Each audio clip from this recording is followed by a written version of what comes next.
오늘 하나님 말씀 누가복음 6장 20절에서 26절 말씀.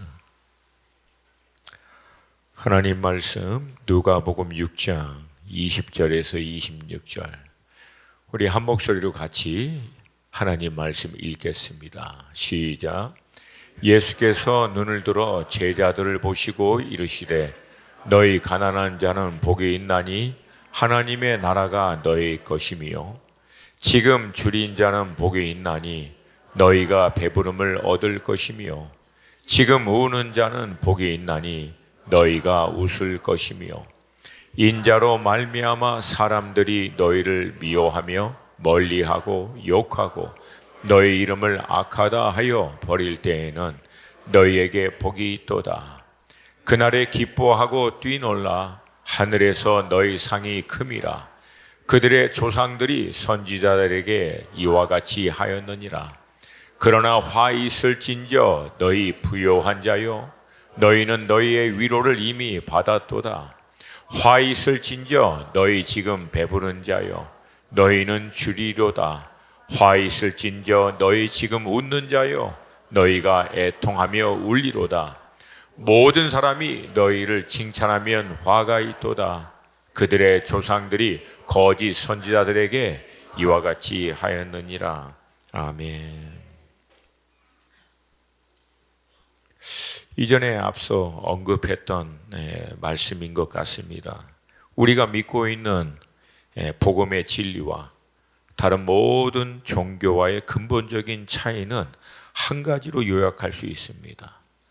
우리가 알고 있는 세상의 모든 종교들, 이슬람이든 불교든 힌두든 하다못해 우리나라에 오랫동안 내려왔던 무속신앙이든 이 모든 것들은 인간의 구원과 더 나은 삶의 이 기초를 사람의 종교적인 열심과 노력에 두고 있습니다.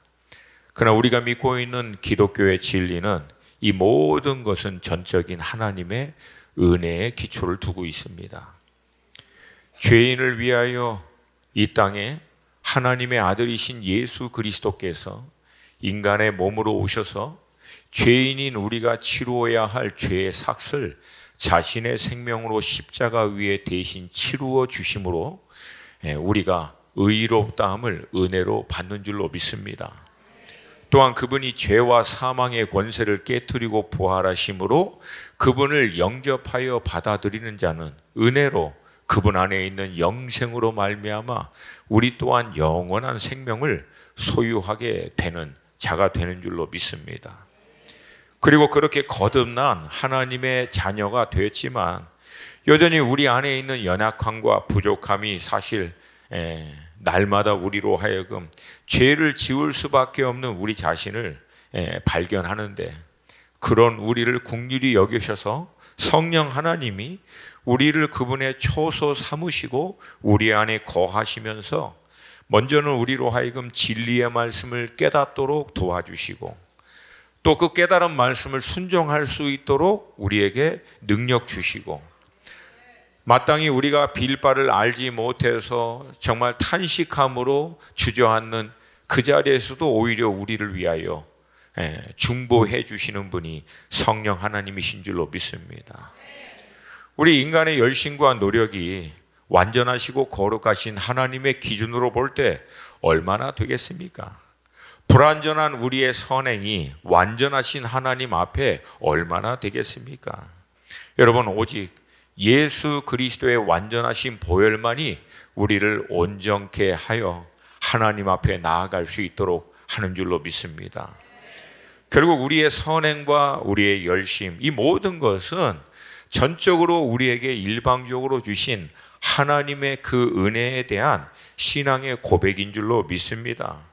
은혜 받았기 때문에 은혜 받은 자답게 살고자 하는 것이 신앙의 모든 것인 줄로 믿습니다. 여러분, 이것은 율법의 어떤 의무, 종교적인 책임감으로 하는 것이 아니라 그냥 은혜에 감사하여 그 감사하는 마음이 우리로 하여금 하나님께로 더 가까이 인도하는 줄로 믿습니다. 그리고 이것이 그저 저도 다 맡기고 정말 우리의 모든 소망도 은혜도 때로는 느끼지 못하는 한계에 직면했을 때조차도 여러분 우리에게는 여전히 하늘의 소망이 있는 줄로 믿습니다. 지금 우리는 교회적으로 우리가 어찌할 수 없는, 여전히 우리가 가난하고 방금 읽은 본문의 말씀처럼 아픔으로 인해서 울 수밖에 없는 우리의 현실이 지금 우리 교회가 직면하고 있는 안타까운 현실이기도 합니다. 그런 우리에게 이 말씀이 우리 주는 핵심은 여전히 이 가난한 자에게 하나님의 나라의 소망이 있다라고 하는 것입니다. 믿으시면 크게 아멘. 결국 여러분, 우리도 이 땅에 모든 삶을 내려놓고 주님 앞에 나아갈 그날 우리도 맞이하게 될 줄로 믿습니다.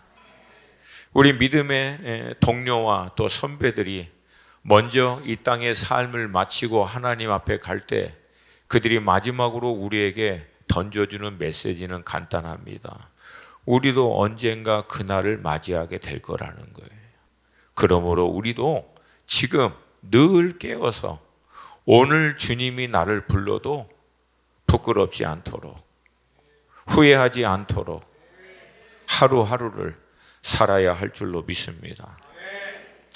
이 복음의 놀라운 이 진리와 신앙의 핵심은 예수님 당시에도 많은 사람들에게 신선한 충격이었습니다. 기존 율법과 전통을 기초로 한 이해, 그런 어떤 신앙관에 이걸 완전히 깨트리는 말씀으로 당시 나름대로 자신들의 열심으로 야훼 하나님을 잘 섬겼다라고 생각하고 있던 종교 지도자들에게는 엄청난 혼란과 충격을 줬던 메시지였고, 반대로 바닥을 치고 소망이 없고 뭐 하나 기댈 게 없는 그런 사람들에게는 어마어마한 소망의 메시지가 우리가 읽었던 본문의 말씀입니다. 그 핵심이 팔복과 산상수훈의 말씀입니다. 여러분, 대부분의 사람들은 이 당시에 하나님의 축복을 받았기 때문에 부유하고 배부르고 날마다 기쁨으로 충만하다라고 믿고 있는데, 어느 날 예수님이 오셔서 정반대로 얘기하고 있는 거예요. 그 메시지의 핵심이 바로 팔복인데, 마태복음 5장에서는 이걸 8가지로 얘기하고 있기 때문에 팔복이고, 오늘 본문을 통해서 누가는 4가지로 축약해서 설명하고 있습니다. 저는 오늘 이 말씀을 통해서 우리가 믿고 있는 복음의 핵심, 신앙의 본질이 무엇인지를 다시 한번 좀 기억하고 이걸 딱 붙드는 밤이 될 수 있기를 주님의 이름으로 축복합니다. 사랑하는 성도 여러분, 마지막 때가 가까우면 가까울수록 복잡하고 깊고 심오한 거, 이게 관건이 아니에요. 마지막에 가까울수록 가장 단순한 거, 복음의 핵심, 성경 전체가 얘기하고 있는 신앙의 본질, 그게 무엇인가, 그거 딱 붙드는 자는 승리합니다. 이걸 놓치면 안 돼요. 오늘 성령께서 우리 가운데 이 믿음에 대한, 복음에 대한 확증을 주시기를 주님의 이름으로 축복합니다. 앞서 언급한 대로 예수님은 사람들에게 가난한 자, 줄인 자, 우는 자, 그리고 예수님 때문에 미움을 받고 핍박을 받는 자는 복이 있다고 말씀하십니다. 당시 믿고 있는 대부분의 사람들에게는 굉장히 충격적인 말씀이고, 사실 이 시대를 살고 있는 우리들에게도 좀 이해가 되진 않아요. 아니, 가난한 게 무슨 복이야. 사실은 줄이고 못 먹는 게, 인생이 안 풀리고 답답해갖고 허구한 날 울고 짜는 게 도대체 무슨 복이냐는 얘기예요. 그리고 반대로 부유한 자, 배부른 자, 웃는 자, 그리고 모든 세상 사람들로부터 칭찬을 받는 자는 화가 있을 거라고 선포합니다. 방금 말씀드린 대로 이런 것들은 하나님이 축복해 주신 것의 증거라고 당시 종교 지도자들은 생각하고 있어서 오히려 그 사람들은 이 축복을 조금 더 드러내고 싶어 갖고 화려한 옷을 입고 사람들이 있는 마켓에서 기도하고 높은 상석에 올라가려고 하고, 그걸 통해서 자기가 얼마나 하나님의 축복을 받은 자인지, 얼마나 신앙생활을 잘하고 있는 자인지를 노골적으로 드러내려고 그렇게 애를 썼는 건데, 갑자기 어서 나사렛 출신의 웬 총각 하나가 나타나서, 재밌는 파트인데 반응이 전혀 없어. 당혹스러워서 다음 거 까먹어 버렸네. 우리 요즘 전문 용어로 듣보잡 하나가 나타나서 말도 안 되는 소리를 해대는 거예요 지금. 지금으로 표현하면 여러분, 이 당시 종교 지도자들이 예수님을 향해서 했던 반응은 간단합니다. 이 사람 어디서 정식으로 공부 제대로 한 사람 맞냐고, 어느 신학교 나왔냐고, 어느 교단이야, 섬기는 교회는 성도가 얼마나 돼. 그러니까 이 사람의 배경을 통해서 이 사람이 하는 말의 신빙성을 따져보겠다고 하는 거예요. 그러니까 여러분, 예나 지금이나 사람들은요, 불편하고 힘든 얘기, 마음이 이렇게 걸리는 얘기를 하면은 그 말 자체의 진리 여부를 보는 게 아니라 꼭 그 사람의 배경이나 상황과 환경을 통해서 이렇게 덮어버리려고 합니다. 그런데 사실 예수님이 누구신지를 알고 있는 우리 입장에서 보면은 이들의 이런 태도가, 여러분 이거 코미디 아닙니까? 사랑하는 여러분, 예수님 누굽니까? 성경은 예수님을 누구라고 기록하고 있어요. 구약 전체가 예수 그리스도가 구약 전체가 예수 그리스도가 바로 하나님의 아들이시고 유일한 구원자인 걸 얘기하고, 신약 자체도 이 기록한 목적이 예수 그리스도가 하나님의 아들이시고 그분 안에 영생이 있는 것임을 우리에게 알리려고 기록했다라고 얘기하고 있습니다. 요한복음 5장 39절 우리 한 목소리로 같이 읽습니다. 시작. 너희가 성경에서 영생을 얻는 줄 생각하고 성경을 연구하거니와 이 성경이 곧 내게 대하여 증언하는 것이라. 예수님이 직접 언급하신 말씀이에요.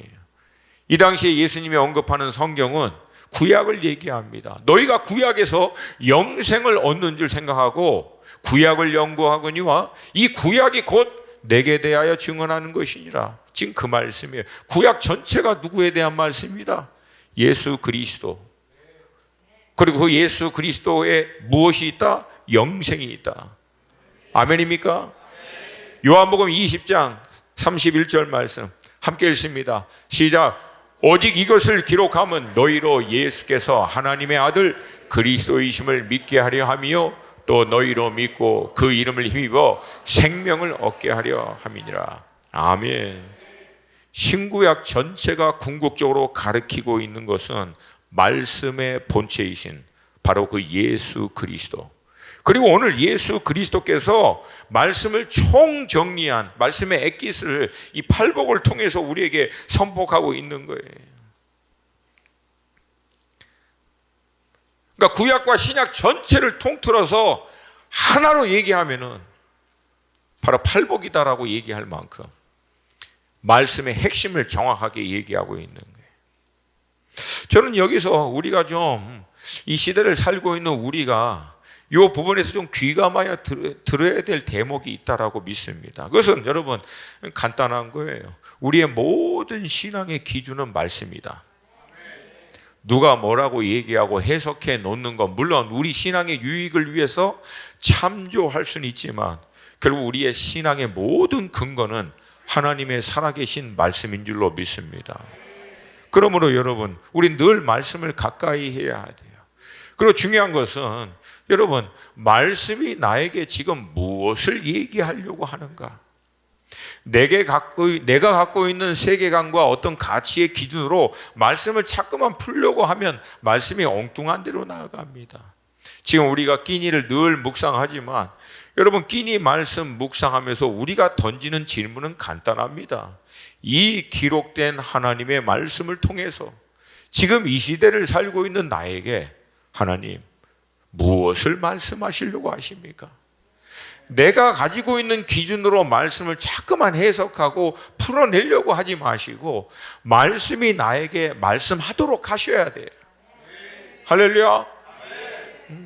제가 이 예화를 나눴지만 오래전 제가 미국의 지구촌 교회에서 사역을 할 때 우리 홍정길 목사님이라고 요즘 젊은 세대들은 잘 모르지만 제가 여러분 때에는 전설과 같은 목사님 중에 한 분입니다.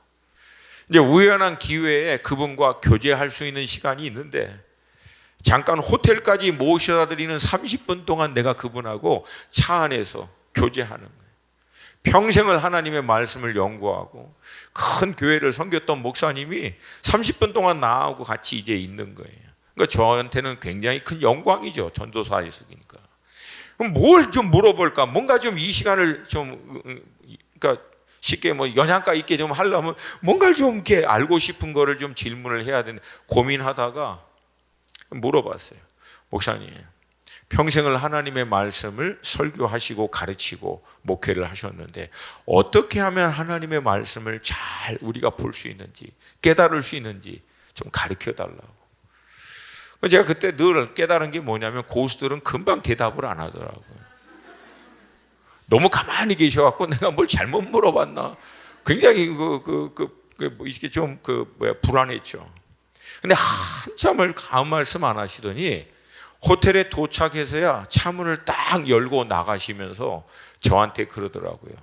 내가 말씀을 보지 말고 말씀이 나를 보도록 하라고. 그리고 문을 탁 닫고 나가는 거예요. 제가 그 자리에서 와우! 한 번도 들어본 적이 없어요. 와, 저거구나. 와, 여지껏 나는 내가 말씀을 보는 줄 알았는데 그게 아니라 말씀이 나를 보러 가. 와, 그러고 제가 얼마나 마음이 뜨거웠겠어요. 그리고 교회 빨리 와가지고 막 성경을 펴서 말씀이 나를 보도록. 근데 문제가 생겼어. 그거 어떻게 해야 돼 그거? 어떻게 하는 게 내가 보는 게 아니라 말씀이 나를 보도록 하는 거예요 이게. 오랜 동안 씨름하는 가운데 결국 깨달은 게 바로 그거라는 거예요.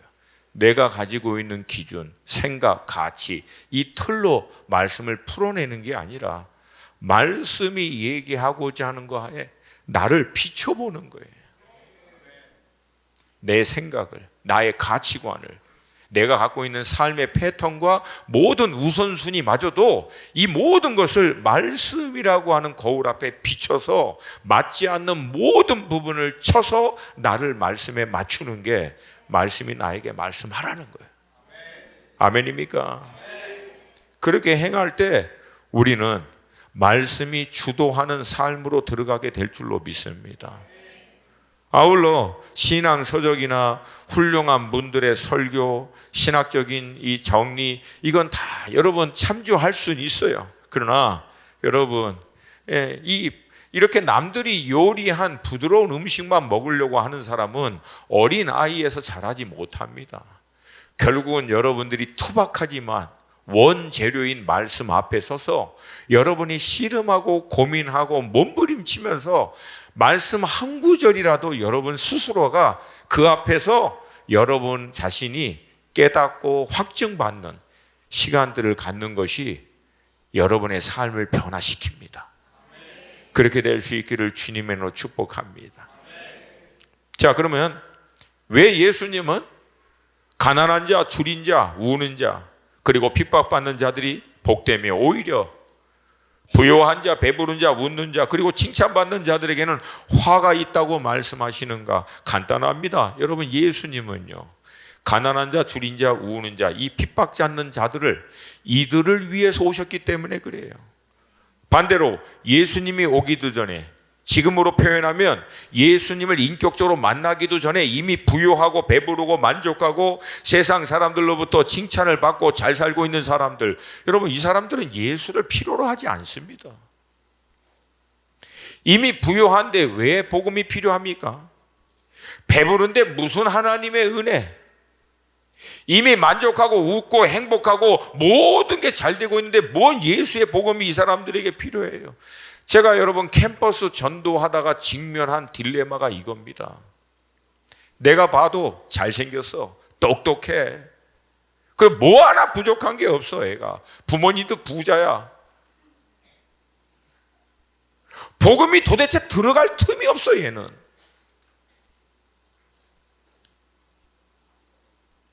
복음을 증거해야 될, 그리고 학생들 앞에서 그 전도해가지고 전도 훈련을 시켜야 되는 제 입장에서는 난감하더라고요. 도대체 얘한테는 복음이 하나도 필요하지 않는 것처럼 내가 봐도 그래 보여. 나중에 깨달았어요. 그래서 이게 걔한테는 저주구나. 도대체 복음이 필요하지 않는 인생. 여러분 잘 살고 있는데 왜? 반대로 가난한 자, 줄인 자, 우는 자, 세상에서 핍박을 받고 고난을 받는 자, 왜 복음이 필요합니까? 여러분 이 사람들은 하나님의 은혜가 필요하다는 것을 알아요. 저들의 가난함이, 배고픔이, 목마름이, 만족 없는 삶의 아픔이 결국은 하나님의 은혜를 붙잡는 자리로 나옵니다. 그리고 하나님의 은혜가 우리에게 나타난 바 되신 분이 바로 예수님이십니다. 그래서 이들은 필연적으로 예수 그리스도 앞에 나오게 된다는 거예요. 이 시대 복음에 있어서 비극은요, 부유하고 배부르고 웃고 만족한 사람들에게도 어떻게든 맞추려고 하다 보니 굳이 복음이 꼭 필요 없는 사람에게도 어떻게든지 설득해서 그들에게 필요한 것처럼 인식시키느라고 복음의 핵심을 놓쳐버린 거예요. 그러다 보니 예수님의 은혜를 갈망하고 감사하고 나온 것도 아니고 굳이 필요 없다는데 어떻게든지 설득해가지고 나오니까 섬시 쓰듯 나와 앉아있는 사람에게 복음에서 얘기하고 있는 메시지가 통할 리가 없는 거예요. 선심 쓰듯 나와 앉은 사람 불편할까봐 힘들지 않도록 나와줬는데 허이거나도 마음 불편하지 않도록 배려해줘야 되는 신앙생활과 복음의 메시지로 전락해버린 거예요. 그런 분들에게 원수 사랑하고 영혼을 위해서 자기를 부인하고 남들을 비판하지 말고 오히려 자기를 늘 돌아보아 자신을 꺾으라고 하는 이런 메시지가 여러분 도대체 먹히겠습니까? 굳이 필요 없는데도 나와 앉아 계시는 분인데. 그래서 여러분, 복음은 우리가 가난할 때까지 기다립니다. 안타깝지만 그것이 성경에서 말하는 하나님의 때입니다. 좀 더 구체적으로 살펴보겠습니다. 주님이 말씀하시는 가난한 자들, 이것도 뭐 심령이 가난하다, 뭐 영적으로 굳이 그럴 필요가 없어요. 이건 가난한 거야 그냥. 응? 영적으로 가난하던, 진짜로 재정적으로 가난하던, 심적으로 가난하던, 하여튼 가난한 게 핵심인 거예요. 두 번째, 줄인 자들. 이게 진짜 못 먹어서 줄인 것이든 영적으로 줄인 것이든 내적인 공허감 때문에 줄인 거, 이거는 뭐예요? 뭐라도 먹어야 되는 결핍된 사람을 얘기합니다. 우는 자들, 왜 울겠어요? 영적으로 갈망해도 채워지지 않아서 안타까워서 울던, 아니면 삶이 안 풀리고 답답해서 울던, 하여튼 우는 자들, 이런 사람들은 복이 있도다. 아멘 안 하는 거예요. 예수님이 한 말인데도 아멘을 안 해. 이런 사람은 복이 있도다. 왜? 그 가난함이, 주림이, 탄식감이, 흐느낌이 그들로 예수 그리스도께로 인도하기 때문에 그래요. 그것 자체가 복이 있는 게 아니라 그것이 복이신 예수 그리스도께로 인도해 주기 때문에 그래요. 그리고 이 사람들은 하나님의 절대적인 은혜에 매달립니다. 그리고 이런 분들은요, 반찬 투정 안 합니다. 뭘 줘도 감사하게 먹어요. 이런 분들은. 왜? 가난하니까, 배고프니까, 힘들고 어렵기 때문에 무슨 말을 해도 위로가 되고 무슨 말을 해도 감사해요. 반대로 배부른 사람은, 여러분, 배부른 사람은요, 스테이크 줘도 안 먹어요. 이미 꽉 찬 사람은. 그럼 뭘 해도 이 사람들은 불평합니다. 그러니까 여러분, 우리가 영적 상태를 점검하는 거 간단합니다. 교회에서 여러분들이 뭘 해도 감사하고 뭘 해도 기쁘고 뭘 해도 하나님의 은혜입니다. 이거는 주님이 얘기하고 있는 복 받을 수 있는 상태예요.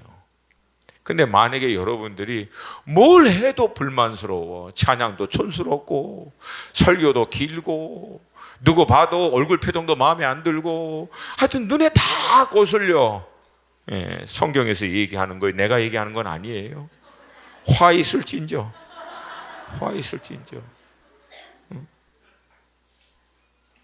그러니까 여러분 이게 결국은 성경에서 얘기하는 거라는 거예요. 배고픈 사람은 뭘 줘도 감사하는데 배부른 사람은 뭘 줘도 불평하는 거예요. 예수님 믿고 신앙생활 하는데 예수 믿는다는 이유로 사람들로부터 미움을 받고 욕을 먹으면 그들에게 복이 있나니 왜 그래요?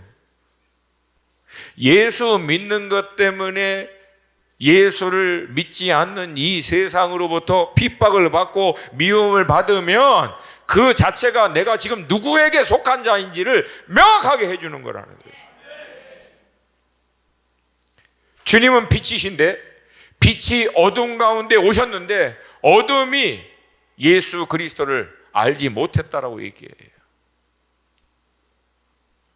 그러니까 하나님을 떠나나간 이 세상 안에서 빛 대신 예수 그리스도를 쫓아 살고 진리의 말씀을 쫓아 살게 되면은 당연히 그 진리를, 그 빛을 거부하는 세상으로부터 우리는 핍박과 어려움과 손해와 많은 억울함을 당할 수밖에 없는데 그런 일이 있을 때마다 왜 내가 신앙생활 잘하는데 이렇게 힘들고 어렵게 합니까? 이게 아니라 그렇게 하면 할수록 내가 빛에 속한 자이구나.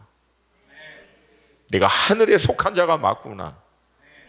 우리의 정체성을 스스로 확인할 수 있다라고. 아멘입니까?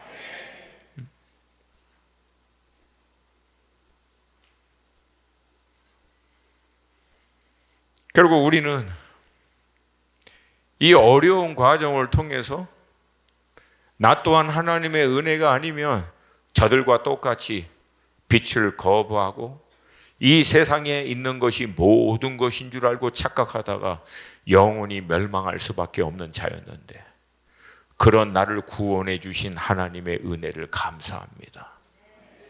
그 핍박의 현장에서 억울함 받는 그 현장에서 할렐루야. 그리고 이런 은혜를 경험한 사람들은 예수님이 하신 말씀대로 자기를 부인하고 자기 십자가를 지는 거 이거 별로 어렵지 않아요. 왜? 자기 부인하는 게 뭐가 있어야 부인하지. 워낙에 가난하고 줄이고 울고 뭐 일이 힘든데 뭐 부인하는 게 힘들고 어려워요. 십자가 지는 것도 오히려 쉬워요. 왜? 이전에도 인생의 무게를 지고 가는 것 자체가 힘들고 어려웠는데 이제는 예수님과 함께 십자가를 지는 건데 뭐가 힘들겠습니까? 예수님을 위해서 욕심 먹고 미움 받고 이것도 괜찮아요. 안 풀리고 좀 힘들고 어려워도 왜? 이제는 예수 그리스도를 믿는 것 때문에 받는 거라면 오히려 영광이 된다라고 하는 거예요. 왜? 그럴 때일수록 하늘에 상급까지 있다고 하니까. 아멘입니까? 22절 23절 같이 읽습니다. 시작. 인자로 말미암아 사람들이 너희를 미워하며 멀리하고 욕하고 너의 이름을 악하다 하여 버릴 때에는 너희에게 복이 있도다. 그날에 기뻐하고 뛰놀라. 하늘에서 너희 상이 큼이라. 그들의 조상들이 선지자들에게 이와 같이 하였느니라. 아멘. 왜 예수 이름 때문에 예수를 믿는 우리를 욕하느냐? 간단합니다. 다른 모든 종교도 있는데 유독 예수만이 구원이라고 얘기하는 것을 세상이 싫어하는 거예요. 그리고 모든 믿지 않는 구약의 선지자들도 동일했던 거예요. 다른 모든 잡다한 우상을 섬기면서 유일한 하나님에 대한 이 유일성을 거부하는 거예요. 여러분, 우리가 세상에서 핍박받는 이유 딱 하나입니다. 이 유일성 때문에 그래요. 인류의 죄가 사함을 받을 수 있는 것이 오직 예수께만 있고 구원이 예수께만 있다라고 하는 이 유일성 때문에 우리가 핍박을 받아요. 다른 종교들처럼 이 종교에도 구원이 있고 이 종교에도 뭐 하나님께서 뭐 축복을 주시고 다 다른 종교의 이름이지만 결국 산에 올라가면 똑같은 하나님을 믿는 것이다. 산에 올라가는 여정들은 각 종교마다 다 다르지만 결국 우리가 올라가서 보면 똑같은 하나님을 믿는 거니까 서로 싸우지 말고 에큐메니컬 무브먼트라는 게 그거예요. 종교다원주의 모두가. 얼마 전에 제가 영상을 봤더니 스님이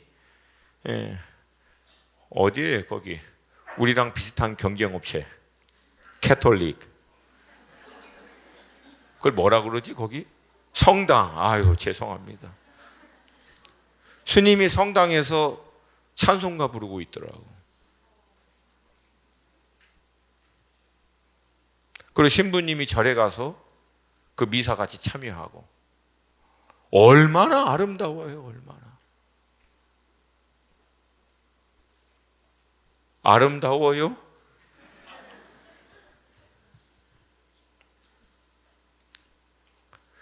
우리는 모든 죄인을 사랑하는 건 맞지만 예수 그리스도의 유일성만큼은 타협할 수 없습니다. 왜? 인류의 죄를 위하여 십자가의 죄의 삭신, 사망의 값을 자기 생명으로 치루어 주신 분은 예수 그리스도 한 분이기 때문에 죄와 사망의 권세를 깨트리고 부활하셔서 생명의 근원이신 것을 증명하신 분도 예수 한 분이기 때문에 예수의 유일성을 타협할 수 없다는 거예요. 아멘입니까? 여러분 마지막 이거예요. 여러분 원수는 이걸 흔들 거라고요. 이 본질을 흔들 거예요. 이 단순한 걸 흔들 거라고. 평화라고 하는 이름으로, 모두가 하나 되라고 하는 이름으로. 근데 우리는 하나됨을 추구하되 예수의 유일성은 타협할 수 없습니다. 아멘입니까?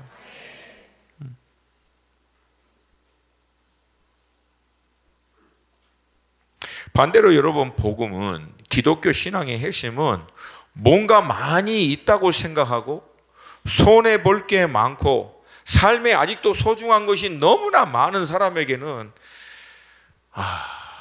죄송하지만 별로 소용이 없다는 거예요. 부자 청년 아닙니까? 당시 대제사장들과 같은 종교인들, 그리고 헤롯 가문에 붙어있던 당시의 기득권들, 여러분 이 사람들은 복음에 대해서 관심이 없어요. 복음의 메시지가 매력적이지도 않고.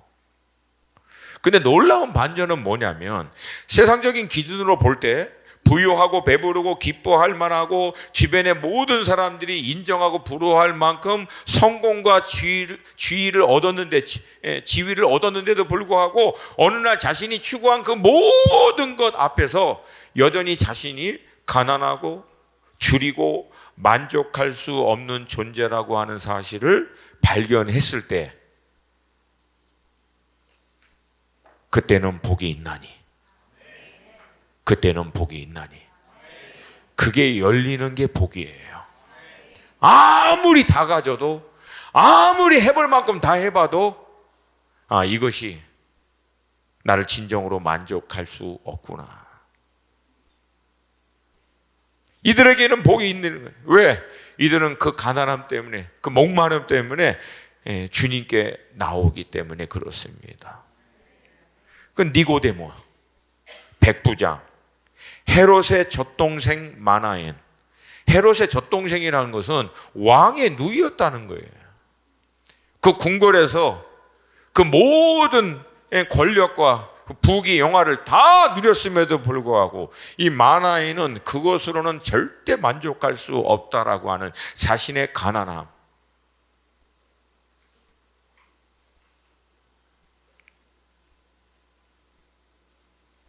이걸 발견한 거예요. 그리고 그 가난함이 마나엔으로 예수 그리스도께로 인도한 거예요. 그러나 여러분, 여전히 자신이 부유하고 배부르고 많은 것을 누리고 높아진 사람들에게 여러분 예수 그리스도 때문에 미움을 받고 욕을 먹고, 이건 여러분 너무 황당한 거예요. 그래서 여러분들은 그런 얘기를, 아니 내가 이렇게까지 신앙생활을 해야 돼? 예수를 이렇게까지 믿어야 돼? 배부른 거예요. 아직 이건 배부른 거예요. 여러분, 그런 분들에겐 주님의 세미한 음성이 있죠. 어느 날 네가 다 가져도 가난하다는 사실을 발견하면 그때 다시 와. 배고파지면 그때 다시 와. 안 풀리고 힘들고 눈물 나고 삶이 공허해지면 그때 다시 와. 하나님을 떠난 이 세상에서 뭔가 더 이상 사람들로부터 사랑받지 못하고 힘들고 어려워지면 그때 다시 와.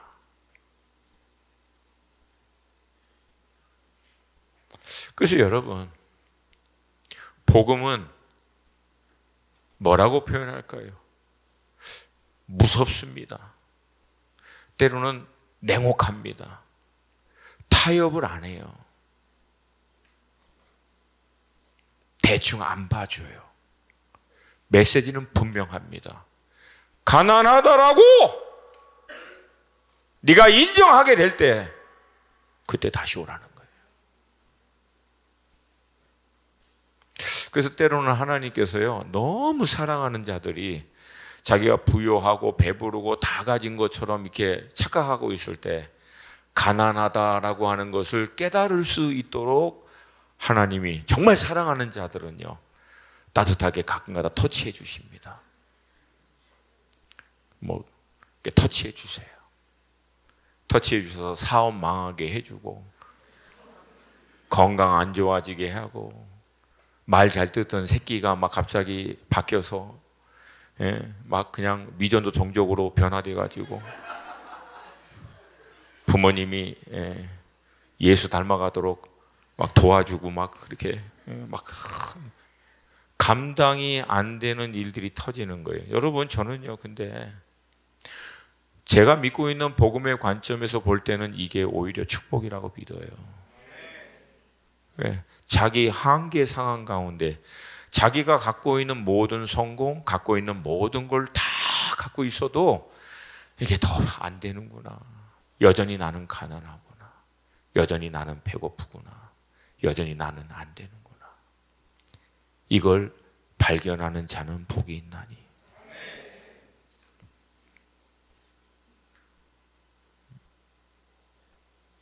그래서 여러분, 복음을 전할 때 어떤 사람들은 이게 잘 안 되잖아요.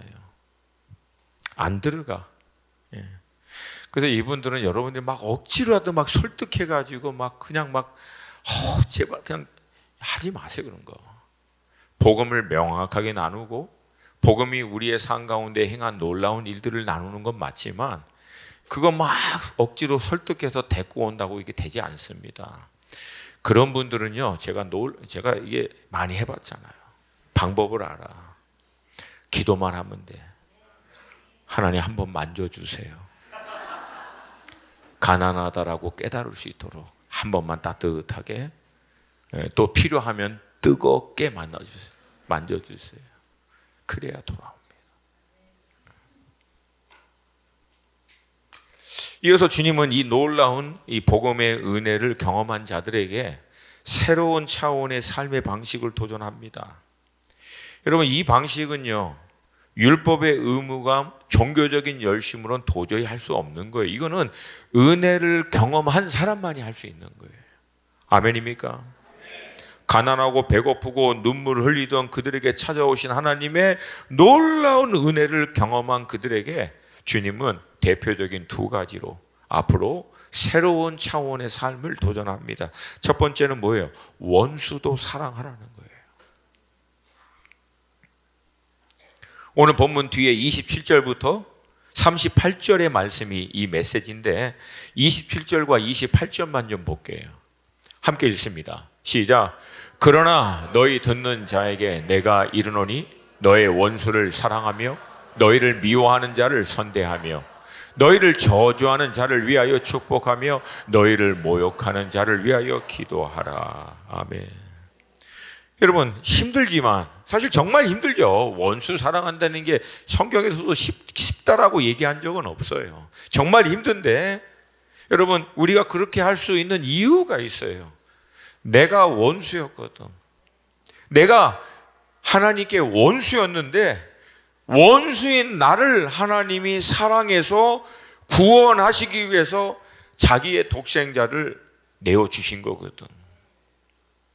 그래서 원수를 볼 때마다 우리는요, 저놈의 원수가 보는 게 아니라 원수였던 나를 사랑하신 하나님의 은혜를 보는 거예요. 그리고 그 은혜로 말미암아 그 원수 같은 영혼도 품는 거예요. 만약에 이게 안 되면, 어떤 사람은 정말 안 되잖아요. 다 돼요, 여러분들은? 정말 안 되잖아요. 여러분, 그때마다 오늘 본문의 이 복음의 핵심, 여전히 나는 가난하다는 거야. 아, 이게 안 되는구나. 이게 힘들구나. 내 한계를 보는 거예요. 그러니까 정말 원수 같은 사람을 사랑해야 하는데 이게 안 될 때마다 우리는 절망하는 게 아니라 다시 가난해지는 거예요. 아, 나는 더 큰 하나님의 은혜가 필요하구나. 더 큰 하나님의 은혜가 있어야만 이 영혼을 품을 수 있겠구나. 하나님, 나 안 됩니다.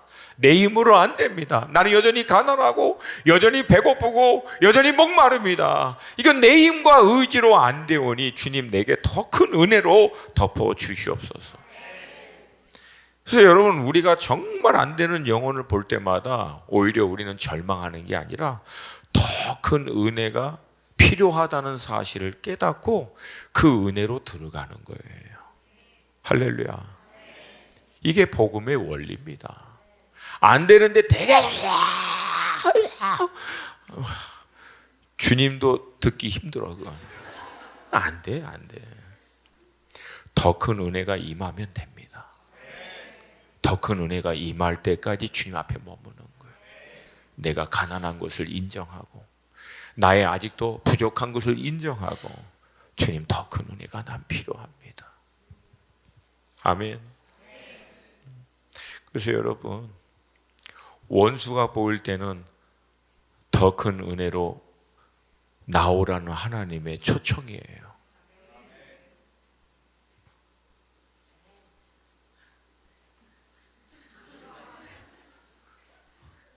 은혜 가운데 나아갈 수 있는 사람들이 많죠, 주변에. 다 나가야 돼. 그래요. 저도 지금 얘기하고 싶어서 막 이렇게 있는데, 저희 집에 계신 그분들이 싫어하셔서 절제하는 거예요. 두 번째, 남을 비판하거나 정죄하지 말고 늘 먼저 너 자신을 돌아보라는 말씀이에요. 39절부터 42절인데 41절, 42절 이 두 절만 보겠습니다. 같이 읽습니다. 시작. 어찌하여 형제의 눈 속에 있는 티는 보고 내 눈 속에 있는 들보는 깨닫지 못하느냐. 너는 내 눈 속에 있는 들보를 보지 못하면서 어찌하여 형제에게 말하기를 형제여 나로 내 눈 속에 있는 티를 빼게 하라 할 수 있느냐. 외식하는 자여 먼저 내 눈 속에서 들보를 빼라. 그 후에야 내가 밝히 보고 형제의 눈 속에 있는 티를 빼라. 아멘. 그러니까 주님의 풍성한 은혜를 경험한 사람들은 다른 사람들의 연약함을 비판하고 판단하기보다는 자기 자신을 늘 돌아봅니다. 그러면서 뭘 깨닫는 거예요? 나도 은혜 아니었으면 똑같다는 거예요. 똑같다는 거예요. 정말 어떻게 인간이 저럴 수 있어? 아니, 정말 저럴 수가 있어? 하는데 사실 여러분, 은혜 때문에 나는 이렇게 살고 있는 거지. 하나님의 은혜가 아니면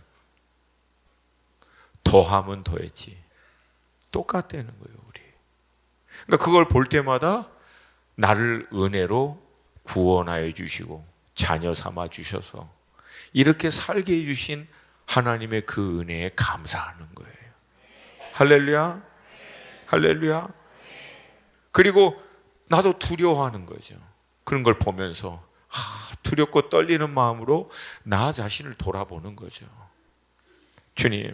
주님이 그 은혜를 놔버리면 저 언제든지 저럴 수밖에 없고요. 저는 더 할 수도 있습니다. 두렵고 떨린 마음으로 주님, 그러니 나를 그 은혜로 붙들어 주시옵소서. 나를 긍휼히 여겨 주시옵소서. 아멘입니까? 그러니까 여러분, 나 하나 감당하기도 힘든데 뭘 남을 비판하고 그래요. 이게 제 원리예요. 그런 게 딱 눈에 보이면 간단합니다. 주님 앞에 나아가는 거예요. 주님 앞에 나아가. 허다한 사랑은 허물을 덮는데 사랑으로 덮어주시옵소서. 그래도 목사님 이건 바꿔야 되고 저것도 바꿔야 되고 해야 되지 않겠습니까? 맞는 말이에요. 근데 내 안에 사랑이 없으면 나의 비판과 판단은 정죄가 됩니다. 그러니까 먼저는 사랑으로 내가 충만해져야죠. 내 안에서 은혜가 흘러가 잘못한 것을 지적해도 은혜로 받아들일 수 있도록 준비가 돼야죠. 아멘입니까? 여러분, 이렇게 은혜에 붙들려 사는 사람들은 어떤 열매를 맺을까요? 물어보나 마나지. 그게 이 결론이잖아요. 늘 하나님의 은혜에 충만해서 늘 은혜로 원수를, 정말 힘들고 어려운 영혼을 볼 때마다 자기가 더 큰 은혜가 필요한 여전히 가난한 자인 것을 깨달아서 더 큰 하나님의 은혜를 구하고 비판하고 판단하는 그 연약한 자들을 볼 때마다 하나님의 은혜가 아니면 나도 얼마든지 저럴 수밖에 없는데 그렇게 되지 않는 것이 전적인 하나님의 은혜이고, 혹여나 나도 이 은혜에서 떨어져서 저렇게 되지 않을까 두려움으로, 거룩한 두려움이죠. 이건 경건의 두려움으로 하나님 그 은혜로 나를 붙들어 주시옵소서. 그 은혜 가운데 매달리고 있는 내 안에 어떤 열매를 맺겠습니까?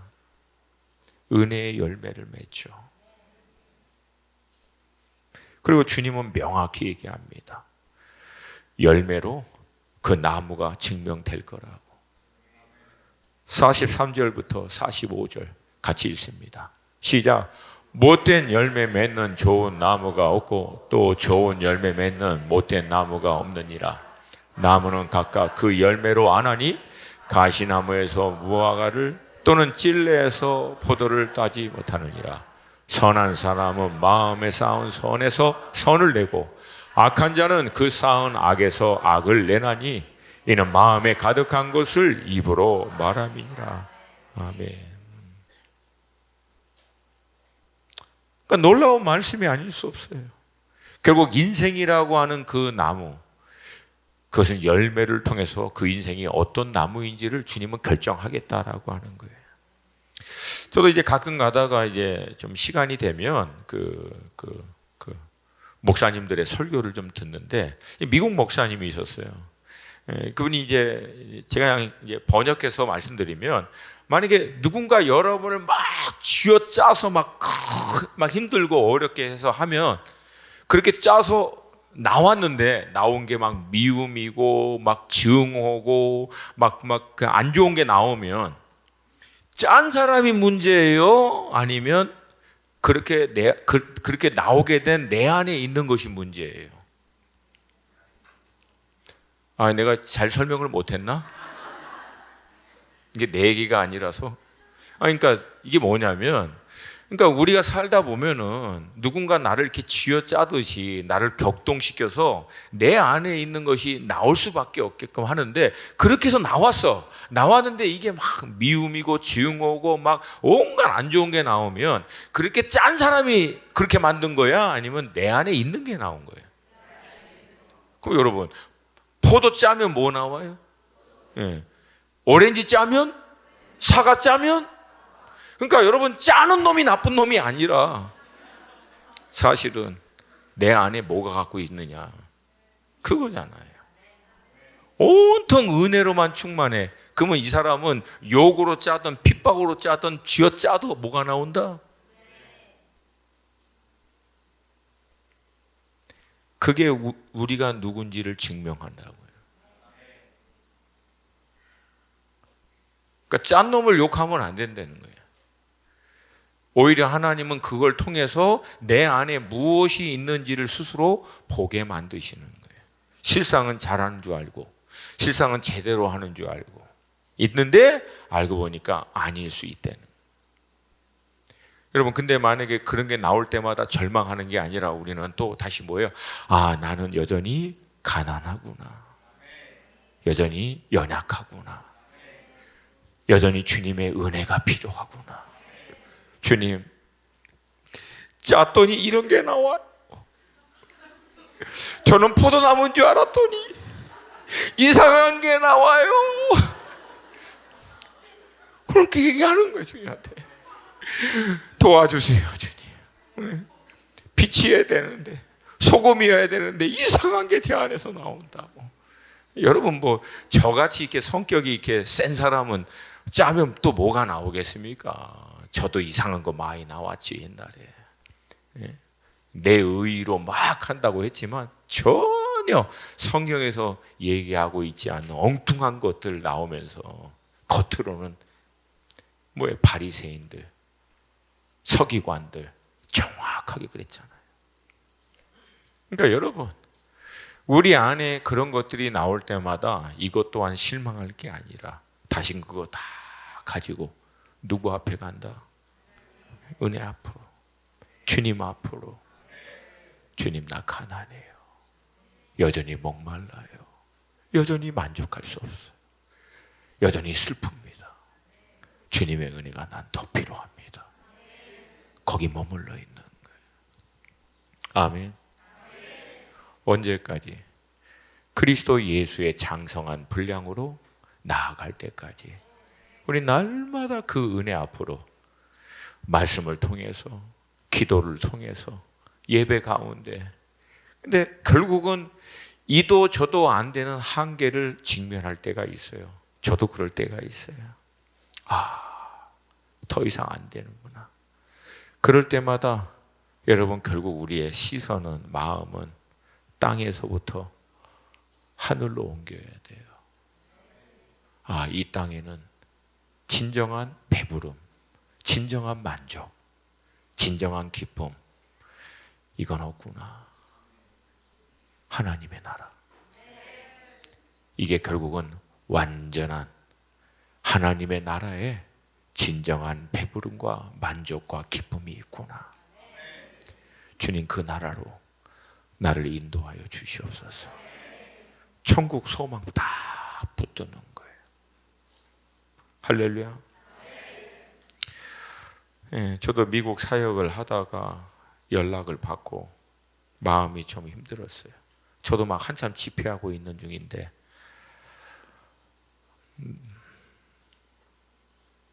주님이 저에게 주시는 메시지는 간단했어요. 힘들어하고 있는 우리에게, 저에게 개인적으로, 결국 우리가 믿고 있는 기독교의 본질은 천국이라는 거예요. 하나님의 나라. 동의하십니까? 그날까지는 우린 여전히 가난하고 배고프고 목마르고 때로는 슬프고 고통받고 아프지만 영원한 하나님의 나라, 믿음으로 소망으로 바라보면서 거기까지 주님과 동행하는 거예요. 넘어질 때마다 더 큰 은혜 필요하구나. 원수같이 격동될 때마다 더 큰 은혜가 필요합니다. 내 한계를 볼 때마다 하나님, 난 여전히 더 큰 은혜가 필요합니다. 나를 그 은혜로 붙들어 주시옵소서.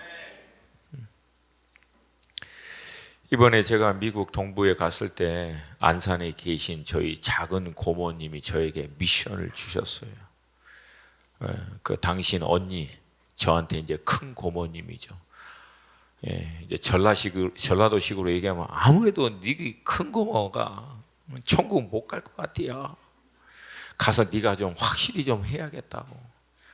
아무래도 천국 못 갈 것 같다고. 그래서 제가 할 수 없이 시간이 너무 안 되는데 밤 10시 반인가 집회 끝나고 갔어요. 가서 이런저런 이제 지나간 얘기를 이렇게 쭉 하는데 이제 얘기 중간에 이제 저희 큰 고모님이 어떻게 우리 집안에서 목사가 나왔대. 목사가 나왔대. 귀신 섬기고 절간 다니고 이러던 집안에서 어떻게 목사가 나오고. 그래서 저도 그랬죠. 그러게요. 어떻게 이런 집안이 예수 믿고 예수께 돌아왔는지. 그러게 말이다. 그런데 이것저것 얘기하다가 아이고, 평소에 어머님이 고모님들을 위해서 얼마나 기도한 줄 알아. 우리 정순이, 우리 귀순이, 또 우리 큰집, 우리 조카들 다 예수 믿고 천국 가게 해주세요.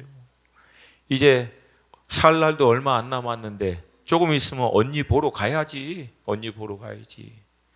근데 저희 큰 고모님이 그러는 거예요. 나 같은 게 무슨 자격이 있어서, 내가 무슨 자격이 있어, 낯짝이 있어서 천국 갈 수 있겠냐고. 이때는 여러분 정신 차려야 돼요. 감정에 하면 안 돼요. 제가 눈을 부릅뜨고 딱 얘기한 거예요. 고모, 우리 중 어느 누구도 자격이 있어서 천국 가는 사람 없습니다. 우리 중 어느 누구도 자기 의로 천국 가는 사람 없어요. 전적인 예수 그리스도의 공로를 의지하여 은혜로 천국 가는 겁니다. 고모, 예수님이 고모를 위해서 십자가에 피 흘리셔서 고모의 모든 죄를 사해 주신 것을 믿으십니까? 아멘 하더라고요. 그 예수님이 죄와 사망의 권세를 깨뜨리고 부활하셔서 믿는 고모에게 영생을 주심을 믿습니까? 아멘. 그러면 고모 천국 갈 수 있어요. 그거 끝까지 붙드세요.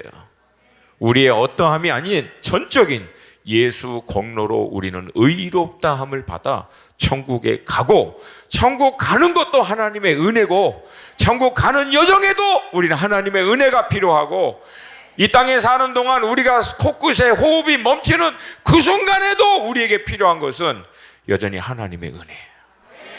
은혜로 구원받고 은혜로 살다가 은혜로 천국 갑니다.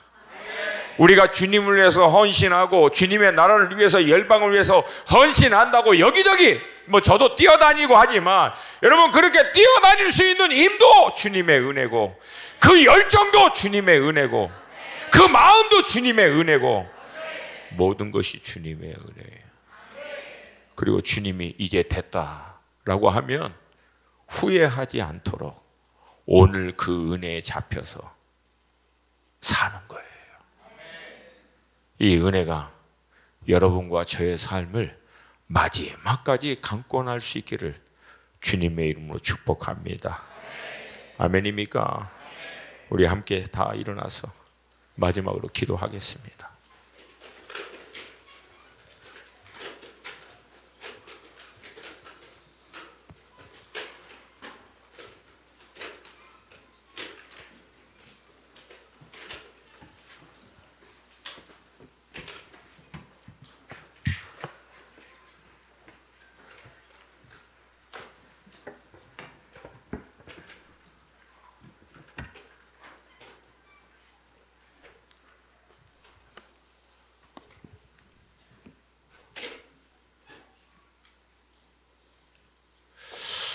이 팔복의 메시지를 받고 사람들이 그렇게 기도하더라고요.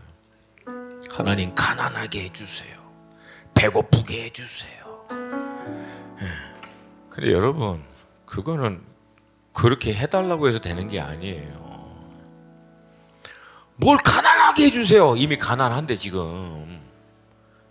우리 눈을 열어 가난한 것을 보게 해달라고 해야지. 뭐가 있다고 뭘 가난하게 해달라고. 이미 가난한데. 여러분과 저는 가난한 걸 믿으십니까? 뭘 믿어? 이것도 팩트지. 우린 가난해요 사실은. 우린 여전히 배고프고 목마르고 은혜가 더 필요하고. 아멘입니까?